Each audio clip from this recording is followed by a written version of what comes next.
ថ្ងៃនេះយើងនឹកឃើញមុខម្ហូបមួយយ៉ាងបែបស្រុកស្រែបងប្អូនចង់ដឹងថាមុខម្ហូបអីចាំទៅមើលទាំងអស់គ្នានេះពួកយើងកំពុងតែជិះទៅដល់ហើយបងប្អូនយើងទៅកាប់ចេកនៅចំការតែចេកហ្នឹងដូចជាមានច្រើនទេមានតែ4-10ដើមដោយសារដីគោកហ្នឹងគឺយើងទុកចោលយើងអត់បានដាក់ដាំដំណាំអីហើយដីចំការយើងអត់មានអីច្រើនទេមានតែដើមអំពិលមានតែដើមម្រុំដើមចេកហើយនឹងភាគច្រើនគឺមានដើមគៀដីអញ្ចឹងណាបងប្អូនអញ្ចឹងយើងទៅមើលសកម្មភាពទាំងអស់គ្នានេះគឺសកម្មភាពដែលយើងបានកាប់ដើមចេកហើយតែដើមចេកហ្នឹងដូចជាកាប់3ដងដើមតូចអញ្ចឹងយើងទៅកាប់ច្រើនដើមវគ្គនេះគឺយើងបកហើយ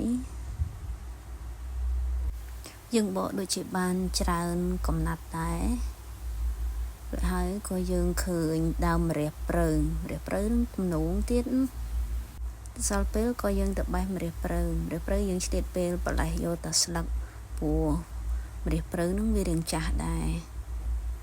ហើយនេះរូបភាពយើងហើយអស់ហើយចាប់ផ្ដើមធ្វើបងប្អូនដឹងហើយថាមុខម្ហូបនឹងមុខម្ហូបអីមើលតែគ្រឿងផ្សំគឺដឹងហើយថាម្ហូបបែបស្រុកស្រែតែឆ្ងាញ់បងប្អូនជូរជ្រះជាតិហ្មងអ្នកដាសាយអីមុំអាចញ៉ាំអានឹងទៅបានធូរស្រាលច្រមុះមិនបាច់លេបថ្នាំទេបងប្អូនញ៉ាំតែស្លម្ជូរដើមចេកហ្នឹងទៅជ្រះល្អហ្មងធានាថាជាផ្ដាសាយឈឺក